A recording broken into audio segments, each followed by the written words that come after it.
Welcome. We are in sophomore English, and our agenda for the next few minutes is to talk about the writing assessment deadline coming due tomorrow, an analysis of the importance of Ode 1, Ode 2 in the play, Sophoclean play, Antigone. I will have much more to say about Antigone tomorrow, okay, in my lecture, in my full lecture.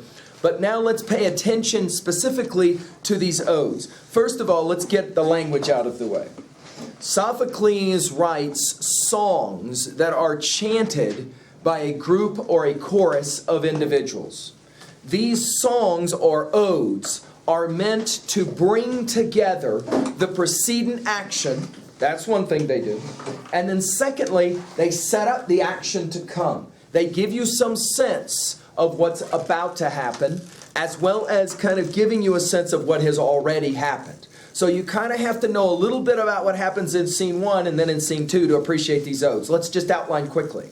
In scene 1, Antigone is told she cannot bury her brother's body. Okay? Itocles, not allowed. So you've got this situation where she's going to go ahead and bury the body anyway, and in the process of burying the body, she will, of course, break major rules, right? She is breaking a major rule by the king, King Creon.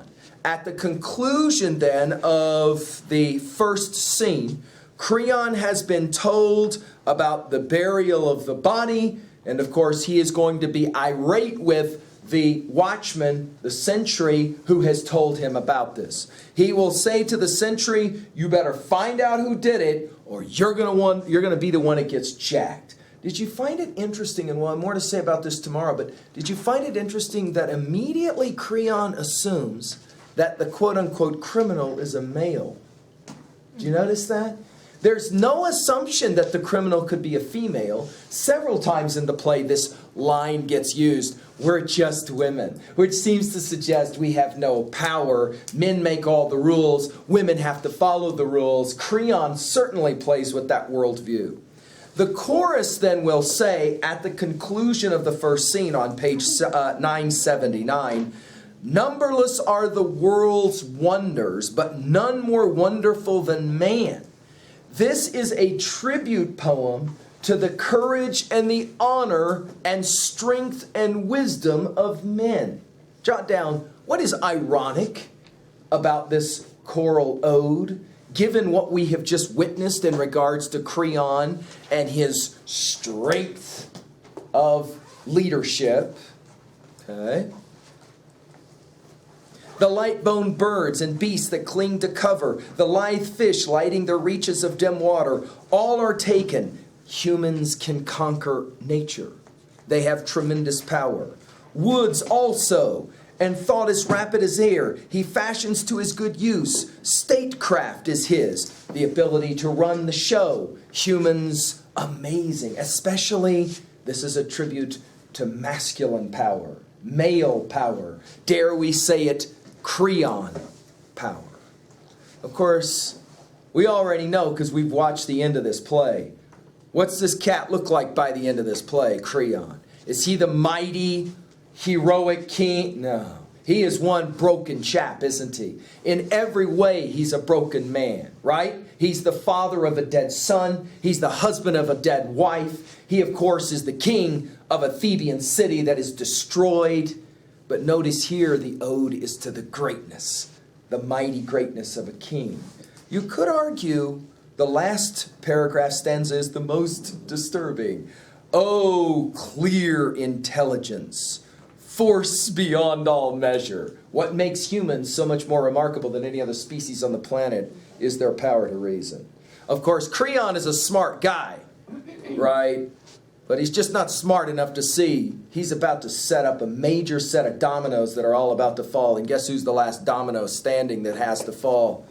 See how that works? So that's what we call onstage irony, okay? Oh, fate of man. And this is going to be a play about fate, no doubt. Well, Antigone comes in and she says, yeah, I did it. What are you going to do about it? Creon tries to play the game of kind of manipulating her emotions by bringing in her sister Ismene, right? And say, well, we'll just jack both of them together kind of thing. Ultimately, now O2 on page 987. Fortunate is the man who has never tasted God's vengeance. Now, this makes some sense if you understand what's happened in the second scene. Antigone has buried the body. She now must be held accountable. To be held accountable means death. By the way, why is this such a difficult thing for the mind of the audience members? Because as the play Oedipus Rex ends, the blinded Oedipus killed his father, married his mother, had 4 children, etc., etc. That guy. The blinded Oedipus led off stage by who? Antigone. The promise Creon makes to Oedipus is, as long as you leave the city of Thebes, I will always take care of your children. You can see the obvious dilemma here, right? Fortunate is the man who's never tasted God's vengeance. Where once the anger of heaven is struck, that house is shaken forever. Damnation rises behind each child like a wave cresting out of the black northeast. Notice this is a different tone. Whereas before we're celebrating the power of the human species, here, this is more about fear, isn't it? And what happens when you screw it up and break the law? Somebody's got to be punished. Creon makes the law, and then Antigone breaks the law. The question, of course, will be for Antigone, what is a just law? Is there such a thing as a law made by a king that's the wrong law? That will become a deeply problematic question of the play. I've seen this gathering sorrow from time long past loom upon Oedipus's children. I knew it was going to end bad for the kids of Oedipus. It had to end bad because Oedipus ended bad. His life was a terrible thing, right? Generation from generation takes the compulsive rage of the enemy God. In other words, it almost seems that this ode seems to suggest that the bad things that are about to happen for the rest of the play, and make no mistake, this is a tragedy, for reasons we'll articulate more cleanly tomorrow. This is a tragedy. And because it's a tragedy, the question obviously, who is to blame?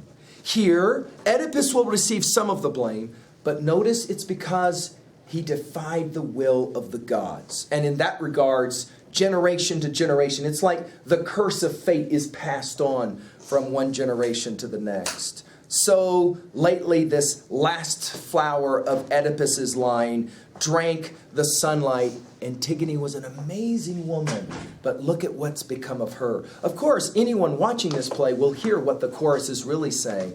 If this can happen to Antigone, surely it can happen to you as well. And that kind of instills a bit of fear into the audience.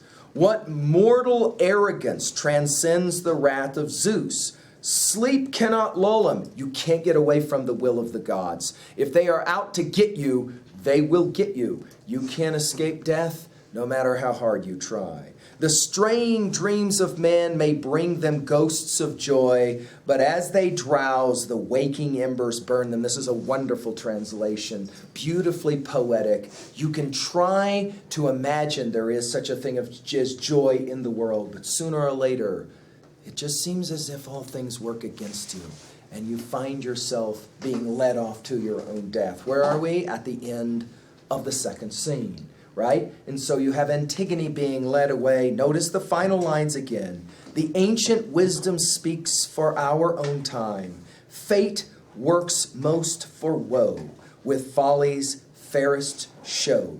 Man's little pleasure is the spring of sorrow. No matter how happy you are, no matter how protected from the God's will you think you are, sooner or later, destiny arrives. Now, of course, these people believe in the destiny of the gods. By the late 20th, early 21st century, we'll begin to talk about it in issues of genetics, won't we? That is to say, can you escape being like your mother or your father? And now I don't mean parental, I mean biological mother or father. Are you inevitably going to end up like the people who came together to produce you? Genetically speaking, that is. Is your personality tied up in a destiny that is genetically driven? All of a sudden, these become some of the ways that we read these lines in more modern, postmodern ways. Okay, so there you go, an introduction to these ideas. Tomorrow